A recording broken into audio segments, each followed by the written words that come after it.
Bonjour, Valérie Courtin, directrice du département de maïeutique de l'Université de Montpellier.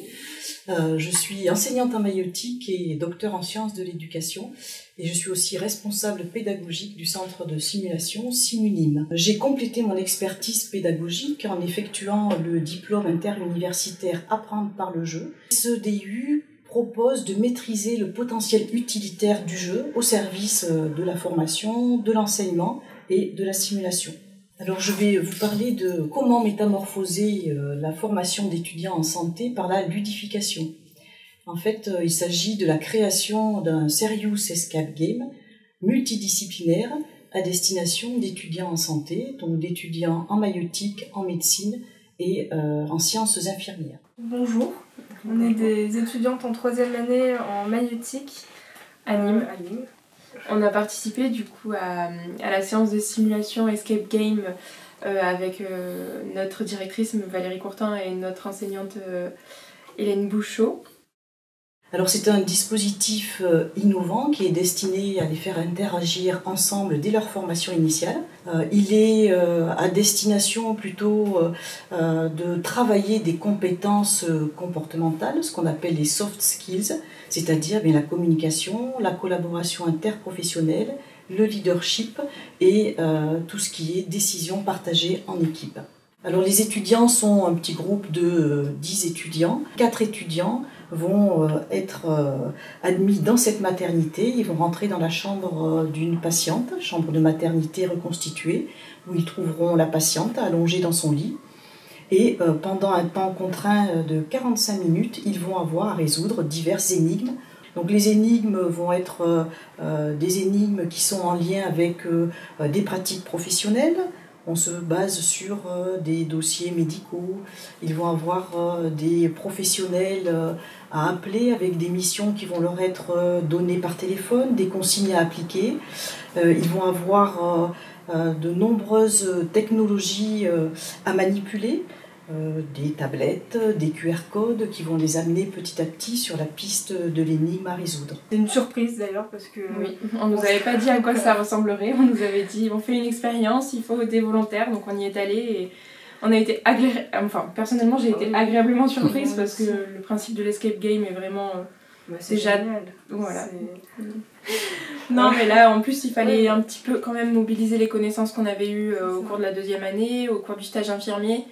On était dans un environnement qui ressemblait au final à la maternité dans laquelle on évolue et c'est vrai que ça permet d'appréhender de manière différente les difficultés qu'on peut avoir sur le terrain et d'apprendre dans une situation de stress, parce qu'il faut sortir en moins d'1 heure, d'apprendre peut-être à se poser, à réfléchir calmement et à évaluer tout ce qu'il y a autour de nous.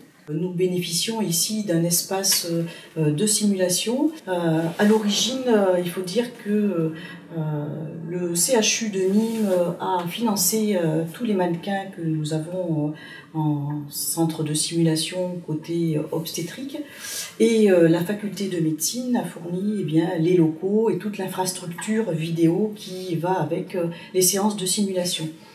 Alors pour créer un serious escape game, il faut un minimum de connaissances en ludification, puisqu'il ne s'agit pas de prendre des mécaniques de jeu qu'on va empiler les uns sur les autres en ajoutant une couche de pédagogie. En fait, ce qu'il faut, c'est que le jeu que l'on va mettre en place favorise l'apprentissage. Et ça, c'est l'enseignant qui, en amont, va réfléchir à des objectifs pédagogiques, au contenu qu'il veut développer. En faisant avec nos connaissances et aussi les connaissances des autres. Oui. C'est que si moi j'ai pas la connaissance, je sais que ma collègue a peut-être cette connaissance, donc je délègue. Je dis voilà, ça je sais pas le faire, donc je sais que toi tu es beaucoup plus forte pour le faire, donc je te le laisse. C'est vrai que c'était très intéressant parce que c'était pas que sage-femme médecine, mais on avait sage-femme médecine infirmière. Ça nous apprend peut-être un peu l'humilité aussi. Oui, c'est ça, que non, on n'est pas les plus forts, et puis que les médecines non plus, ce ne sont pas les plus forts. Pas au début en tout cas. Alors, enseigner par le biais de la simulation et via des serious escape games transforme complètement les pratiques pédagogiques pour les enseignants. Le rapport aux étudiants aussi se modifie, puisque l'enseignant va finalement avoir des rapports privilégiés, va être au plus près des étudiants et il va pouvoir répondre aux attentes plus personnalisées. On rentre un petit peu dans un parcours individualisé, des formations. Personnellement, moi, ça m'a apporté plus en confiance. Je me suis sentie vraiment plus proche de l'équipe enseignante et ça a créé une proximité encore plus présente que d'habitude. Oui, c'est ça, c'est surtout ce cadre ludique en fait qui crée une autre relation. Enfin, je sais pas, c'est pas comme en amphi ou en classe, quand on est en classe entière et où on a un cours magistral qui nous est fait.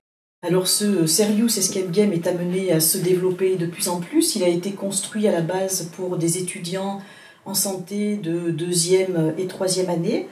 Actuellement, je travaille sur le développement d'énigmes plus pathologiques et plus compliquées, on va dire, pour des étudiants de 4e et 5e année. On nous a souvent dit qu'il fallait être humble en obstétrique et c'est vrai que plus ça va et plus on s'en rend compte.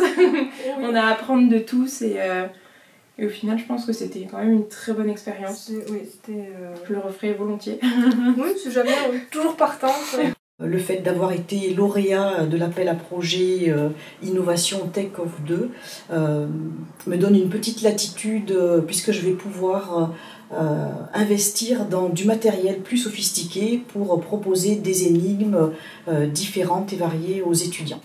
Alors pour développer un Serious Escape Game, si j'avais un conseil à donner, d'abord il faut savoir que effectuer cette transposition didactique nécessite un travail de réflexion poussé et ce travail il doit se faire en équipe.